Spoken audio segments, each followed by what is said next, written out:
Hello and welcome to my channel. बच्चों, आज हम पढ़ेंगे heating effect of electric current, विद्युत धारा का तापीय प्रभाव। बच्चों, आपने देखा होगा कि मोबाइल फ़ोन, टीवी, फैन और भी जो इलेक्ट्रिकल गैजेट्स हैं कुछ देर यूज करने के बाद गर्म हो जाते हैं। आपके घरों पे हीटर होगा, इलेक्ट्रिक आयरन होगा जिससे आप कपड़े को इस्त्री करते हैं, सोल्डर देखा होगा आपने, फिलामेंट बल्ब देखा होगा 100 वाट वाला। ये सब जो है कुछ देर इलेक्ट्रिसिटी फ्लो होने के बाद गर्म हो जाते हैं। तो इन सब के गर्म होने के पीछे जो रीज़न है वह है इलेक्ट्रिक करंट का हीटिंग इफेक्ट। तो बच्चों, इस टॉपिक को अच्छे से समझने के लिए इस वीडियो को लास्ट तक ज़रूर देखें। सबसे पहले हम कैलकुलेट करेंगे, डिराइव करेंगे उस इक्वेशन को जिसकी हेल्प से हम किसी डिवाइस में प्रोड्यूस होने वाले निकलने वाले हीट को कैलकुलेट कर सकते हैं। और फिर उसी इक्वेशन से हम यह जानेंगे कि क्यों और कैसे कोई डिवाइस हीट अप हो जाता है, गर्म हो जाता है।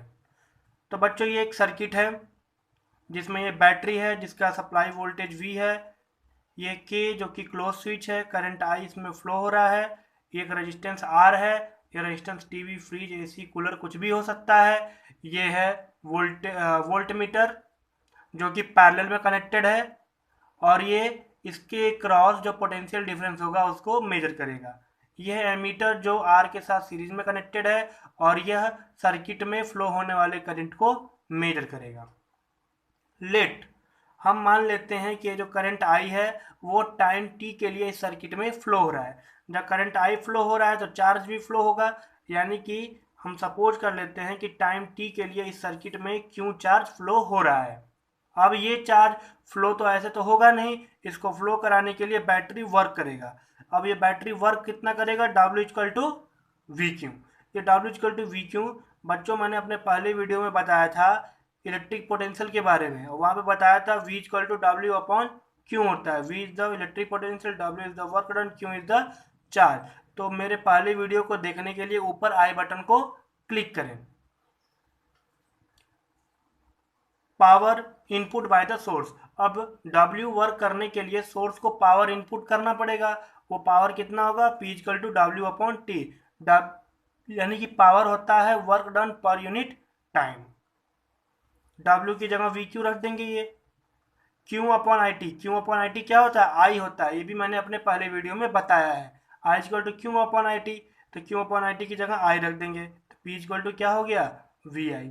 और ये पावर का फॉर्मूला आ गया। फिर पावर जो होता है वो energy dissipated per unit time भी होता है। तो P equal to E upon T हो जाएगा।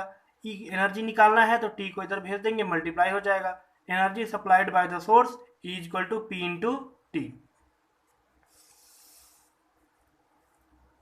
अब P की वैल्यू वी आई आया हुआ है तो इसकी जगह पर रख देंगे, E equal to V I T. अब ये जो एनर्जी सप्लाई कर रहा है सोर्स, उस वर्क को करने के लिए, चार्ज को मूव कराने के लिए, वो एनर्जी जो है रेजिस्टेंस में हीट के फॉर्म में बाहर होगा, डिसिपेट होगा। तो वो ई को जो है एच से रिप्लेस कर देंगे, H equal to V I T. Now V equal to क्या होता है? I R by Ohm's law. तो वी की जगह आई आर रख देंगे। ये आई और ये आई मल्टीप्लाई होकर क्या बना लेगा? आई स्क्वायर, ये आर और ये टी। तो एच की वैल्यू क्या हो जाएगा? आई स्क्वायर आर टी। यही वो इक्वेशन है जिसकी हेल्प से इसी डिवाइस में जनरेट हो रहे हीट को हम कैलकुलेट कर सकते हैं। इस इक्वेशन को हम जूल्स लॉ ऑफ हीटिंग भी कहते हैं। अब हम जूल्स लॉ ऑफ हीटिंग के स्टेटमेंट भी देख लेते हैं। तो जूल्स लॉ ऑफ हीटिंग कहता है कि जो हीट प्रोड्यूस हुआ है वो directly proportional to square of the current flowing through the resistor. Means जो हीट प्रोड्यूस होता है वह रजिस्टर के थ्रू जो करंट फ्लो हो रहा है उसके स्क्वायर के डायरेक्टली प्रोपोर्शनल होता है। यहाँ से सिंबल से देखिए, H directly proportional to I square. मतलब अगर आई इंक्रीज होगा, करंट इंक्रीज होगा तो हीट भी इंक्रीज होगा, और करंट डिक्रीज होगा तो हीट भी डिक्रीज होगा। सपोज कर लेते हैं कि पहले करंट आई फ्लो कर रहा था और बाद में करंट को हमने डबल कर दिया तो 2i हो जाएगा। तो इस आई की जगह हम 2i से रिप्लेस कर देंगे। 2 का स्क्वायर क्या होता है? 4, आई का स्क्वायर आई। तो हीट क्या हो गया? 4 टाइम्स, 4 गुना बढ़ गया हमारा। यानी कि करंट को डबल करने से हमारा हीट क्या हो जाएगा, 4 गुना बढ़ जाएगा। सेकेंड पॉइंट है directly proportional to the resistance, means जितना ज़्यादा रेजिस्टेंस होगा उतना ज़्यादा हीट प्रोड्यूस होगा, और जितना कम रेजिस्टेंस होगा उतना ही कम हीट प्रोड्यूस होगा। कम रेजिस्टेंस वाले वायर में करंट इजीली फ्लो हो जाता है, इसलिए इलेक्ट्रिक एनर्जी का वहाँ कम लॉस होता है। ज़्यादा रेजिस्टेंस वाले वायर में वहाँ पे इलेक्ट्रिकल एनर्जी का लॉस ज़्यादा होता है, और वो लॉस जो होता है वो हीट के फॉर्म में बाहर आ जाता है। जो हमारे हीटर होते हैं, पानी गर्म करने की गीजर होते हैं, इनमें जो वायर होता है वो हाई रेजिस्टेंस का होता है, इसलिए वो ज़्यादा गर्म होता है। बाकी की जगह जो टीवी वगैरह होते हैं, इनमें जो वायर होते हैं वो बहुत ही कम रेजिस्टेंस के होते हैं, इसलिए वो कम गर्म होते हैं। थर्ड है directly proportional to the time for which current flows, means जितना देर तक करंट फ्लो होगा उतना ज़्यादा हीट प्रोड्यूस उस वायर में होगा। इस टॉपिक और अच्छे से समझते हैं। मान लेते हैं कि एक मेटल सरफेस है, और मेटल क्या होता है, छोटे छोटे एटम से मिलके बना होता है, और ये एटम जो है मेटल में बहुत ही क्लोजली पैक्ड होते हैं। जैसे ही करंट इसमें फ्लो करता है तो ये एटम्स क्या होते हैं, वाइब्रेट करना चालू कर देते हैं, और इनकी वाइब्रेशंस की वजह से क्या होता है, हीट प्रोड्यूस होता है। तो जैसे जैसे हम करंट को बढ़ाते जाएंगे इनका वाइब्रेशन क्या हो जाएगा, बढ़ता जाएगा, और ज़्यादा वाइब्रेशन होगा तो ज़्यादा हीट प्रोड्यूस होगा उस वायर में।